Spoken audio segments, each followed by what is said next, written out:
Luna power walked away from Miranda's office, heading back towards the reception area.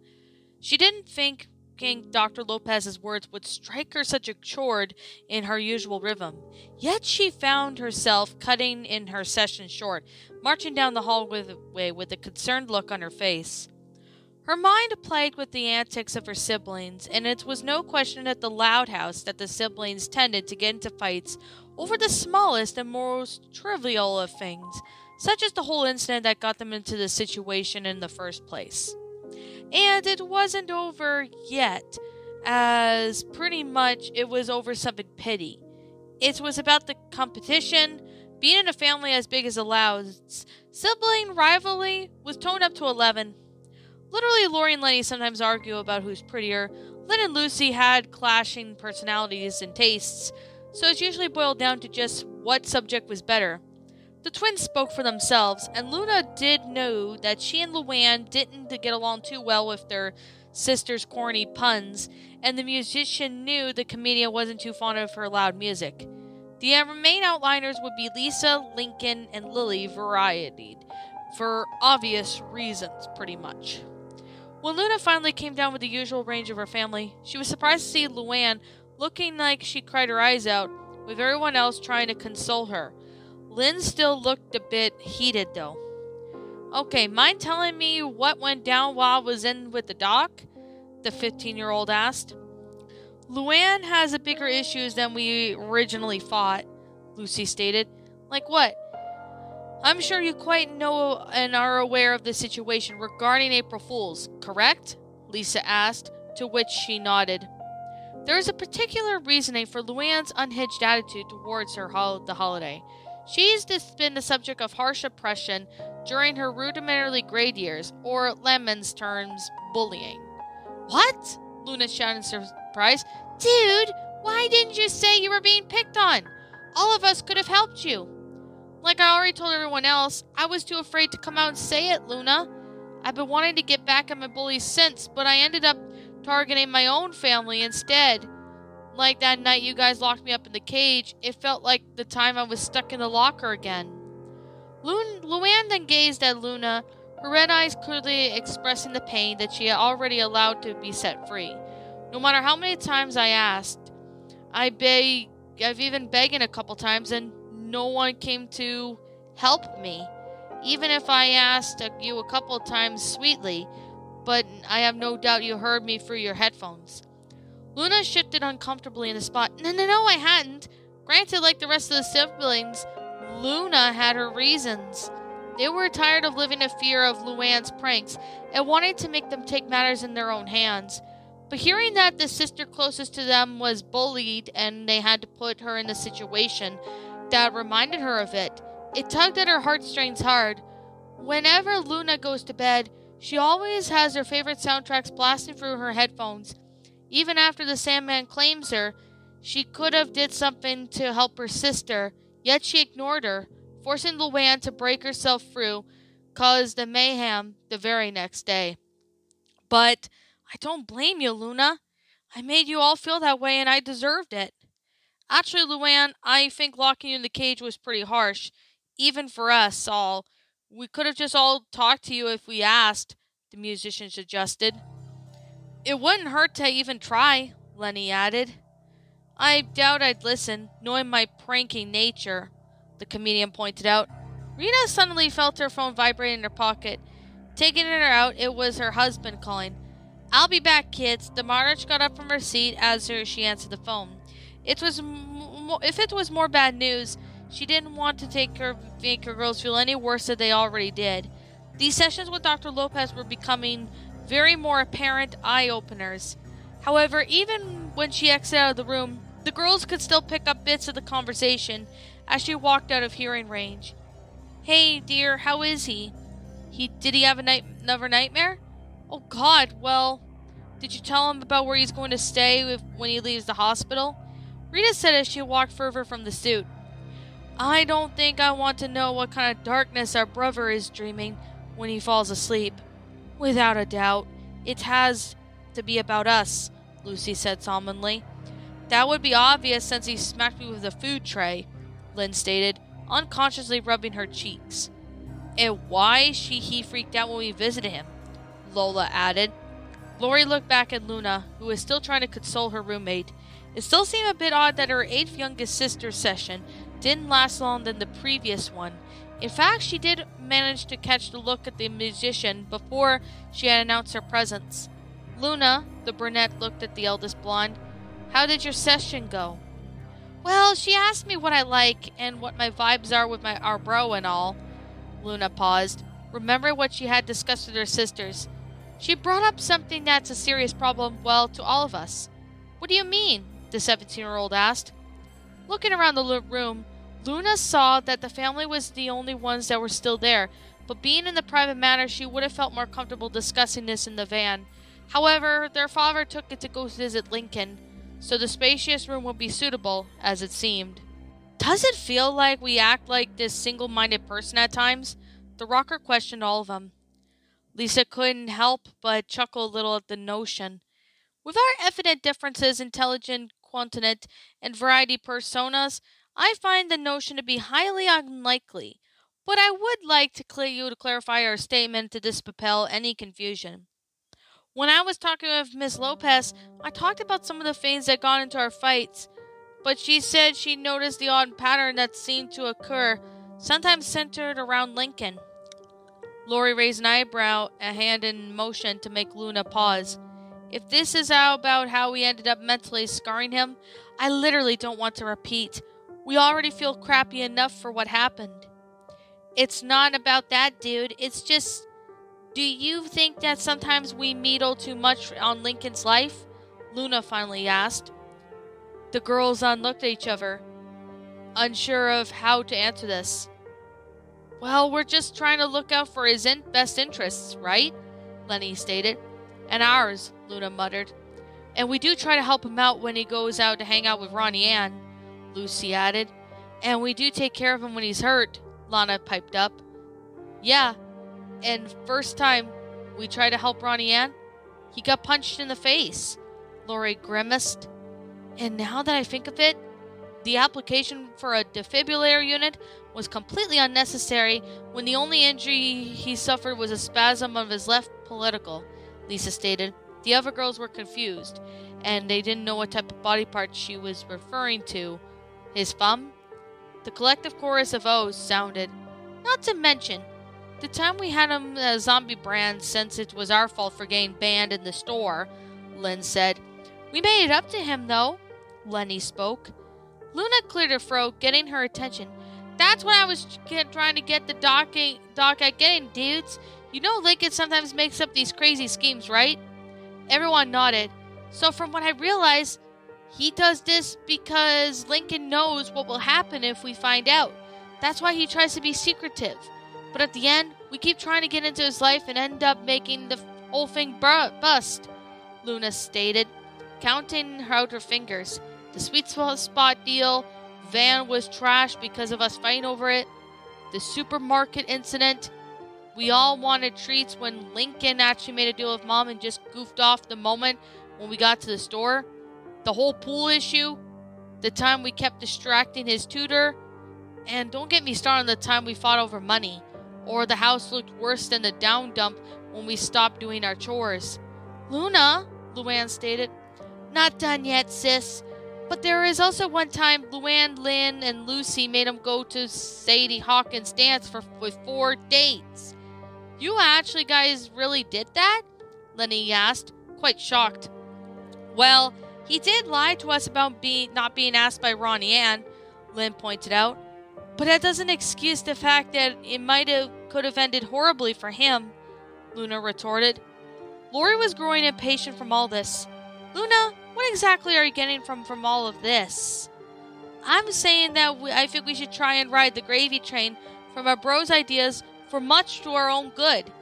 Anytime he has the idea, all of us seem to come together like one person, much like the doc said, and could use the idea to our advantage. But at the end, we just ended up competing for it, and the whole thing take like a massive stage dive." Each sibling took a few moments to think about the examples Luna gave. Only one sibling didn't think much of it. Lily, who just looked at everyone else with a confused stare. Despite the baby despising her older sister to a degree, she couldn't help but feel a little bit off-putting by the vibe that they were getting. The 9 girls studied each other's insistence in their head before each sister began to show signs of guilt and uneasiness. Some shifted into their seats uncomfortably, while others rubbed their arms and heads. The harsh realization hit them like a ton of bricks. They weren't aware of it before, but they sure as hell are now. Even when their intentions seemed noble at times, they did make things worse due to their selfishness. Some of these situations could have been solved or handled better, and the girls had not been involved or enforced their opinion on their brother. While the sisters still have their moments of every sibling turning on them at one point to another, it seemed that their brother had to deal with more than his fair share of his judgment. There was also a larger level of irony to this as well. After the whole issue of Ronnie Ann, the girls had agreed with Lincoln that they be butt off of his affairs. They eventually did find out that they were right about the tomboy liking him, despite the boy's best efforts to keep it secret. So demand went largely ignored. Since then, the girls had tried to continue to provide their brother's life as well, while asking him for help, expecting him to oblige, or in this case, strong-arm him, while a few times he had asked to aid him in return. Only a few would do without the question, while the others wanted to get something out of him. It wasn't even counting the latest landscape about the forcing Lincoln to not get involved with their sibling fights. However, like families, the kids seemed to get a crucial aspect as to why they kept loving each other. You know, we may have treated Lincoln like this opinion no matter at what times, but to be honest, all of us aren't too indifferent, you know, Lynn stated. I know just how many times have us all gone into trouble from our over-competitiveness. You mean like the time we sold everything in the house at the garage sale? Lana answered. I can't believe I sold my own bed, Lola said in mild irritation. And the fact that the goat Flip swaddled us, Lucy added. And then there was also the time he forced us out of the pool he bought, Lenny stated. That's only because he never had a chance to actually use it before we stepped in, so at least we could do is let him join us after he kicked us out, Lori told her roommate. It was supposed to be a surprise that Lincoln was secretive about this stuff when we weren't watching, but I'm pretty sure all of us would have done the same thing a few times too. If that one video contest was anything to try to approve, trust me, Lori, I know all about being secretive, Lola replied. And speaking about that video contest, I had a big slap in the face as to why Lincoln did it. You mean besides wanting to win so bad? Luann asked dryly. Luna rubbed her head. Well, you remember I was all dark and moody when I didn't feel like we were special when we were younger, right? Lucy's eyes went wide in response. You used to be depressed like I was? Well, not at your level, sis, but it was there. Like Lincoln, I didn't feel like I had a calling in my life until I went to that Mech Swagger concert on that one night. All of you know this, but for Lincoln, he was clearly desperate to win something. So I wanted to give him a trophy and all, but it just kind of feels small, doesn't it? Lucy brought her knees inward. I think I see your point. He took the brunt of embarrassment in order to save our status, but in my case, that would have been the second time he's done it for me. Second time? Lori asked. You know what time the toilet was clogged by the Princess Pony book? Everyone nodded. It wasn't Lincoln's. Lucy stared at the floor. It was mine.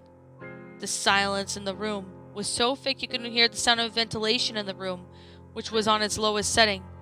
So you're the one that reads that garbage? Lola asked. I needed a break from the darkness sometimes. Even at one point, we need a break from our interests or our usual activities. I knew you would all tease me endlessly over it, but Lincoln took the blame and missed his conversation because he knew he can handle it. I couldn't. I made a little comic for him thanks, but it felt so insignificant to missing. He was looking forward to this for months, and I've always felt that I would never be able to pay him back for saving me from that torture. If anything, I want to save his tortured soul from the demons he sees us as. Luann felt her bout of depression kicking in. Great, now I feel more of a monster. The family's athlete grew irate at her mark. Luann, for the last freaking time, you are not a monster. You are our sister, and we always love you. The rest of us aren't angels either. Lola shifted uncomfortably in her seat, a particular incident coming to her mind. You know, maybe it wasn't a good idea to prank Lincoln just because he ignored us with noise-canceling earplugs. You think?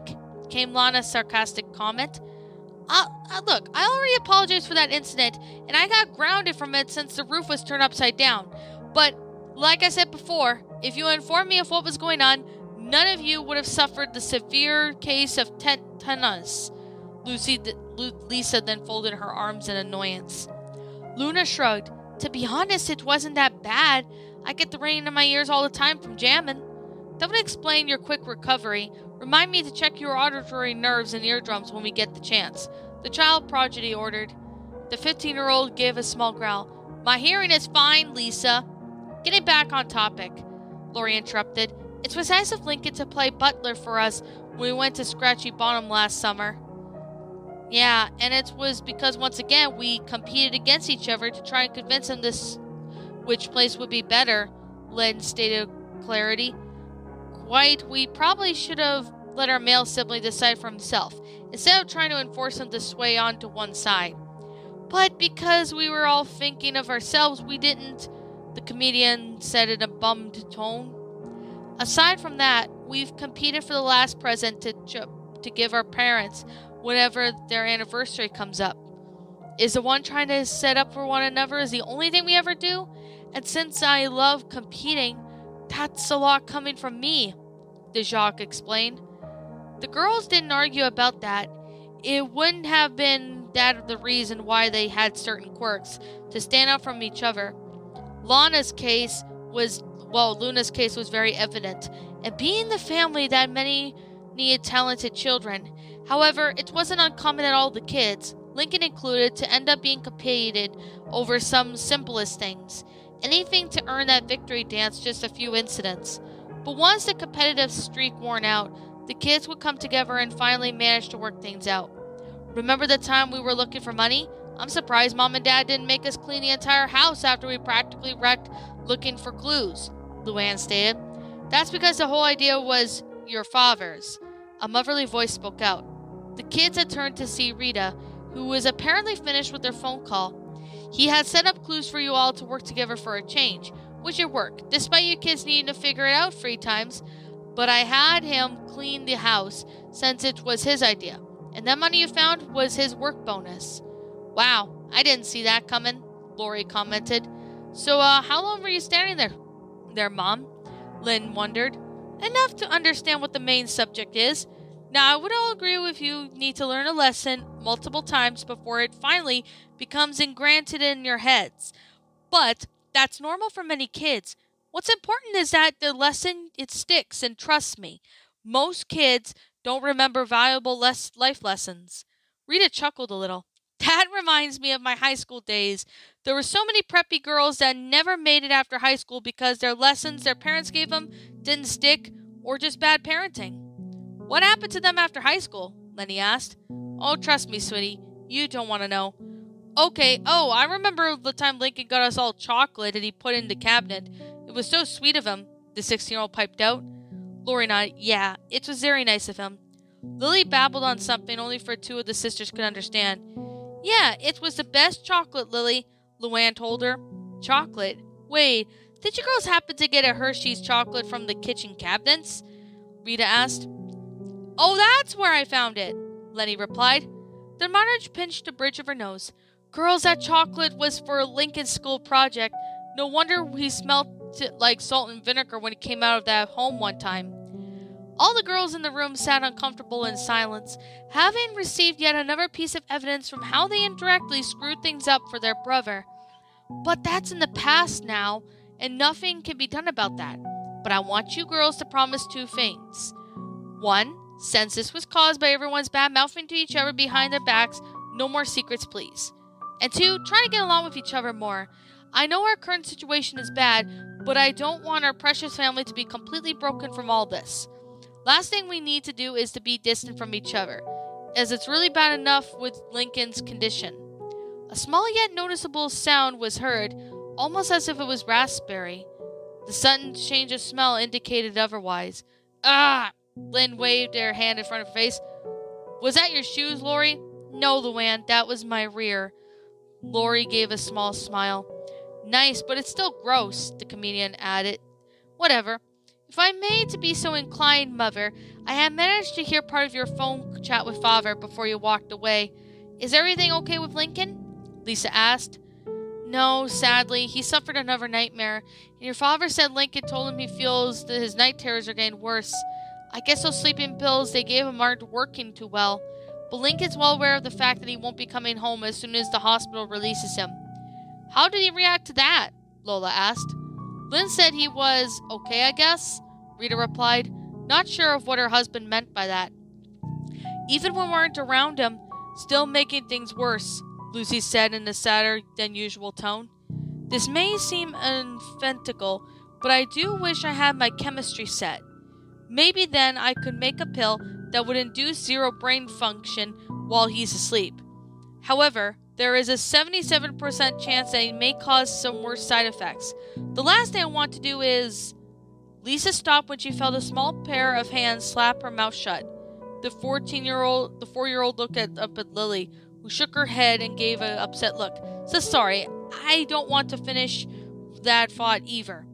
Can't there be a quicker way to get him to see Dr. Lopez? Anything to get the nightmares to stop? Luna asked. If he waits this one out of the joint, there's no telling how he'll be. I'm not sure if Miranda does the phone call sessions. Sometimes I do. Rita and the girls looked towards the hall to the Alpharmed psychiatrist, who walked out of her mobile phone in hand. Normally I take phone sessions with Clyde, and when I do not feel like seeing him in person. On that note, I really find it to be a mistake, as I gave him my house number. It's complicated, and sometimes the rides on the phone usage. This includes the phone bill in my house, but if it's getting really bad, as you say, then I can make some arrangements. The Hispanic woman stopped when the twins attached themselves to her legs. Please, please, please help her brother!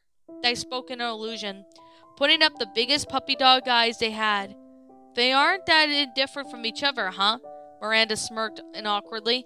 Don't worry, girls. I said before I was going to help him. But can you please let me go?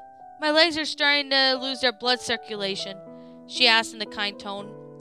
Rita came and tried to pry the girls off due to the intense grip they had. Sorry about that. Don't worry, Rita. It's okay. But before I make arrangements for a phone conversation, I have a few pressing matters with my own family to deal with first, the doctor said before leaving the room. Well, if you ask, you shall receive, I suppose, Lisa quipped. So, who's to go into the room next? Rita tapped her chin. If I'm right, the only ones left are Lucy, Lynn, the twins, and I don't think I can decide for you girls as this is a private matter, but I'm trusting you to try and work it out. Sound good? The aforementioned females nodded.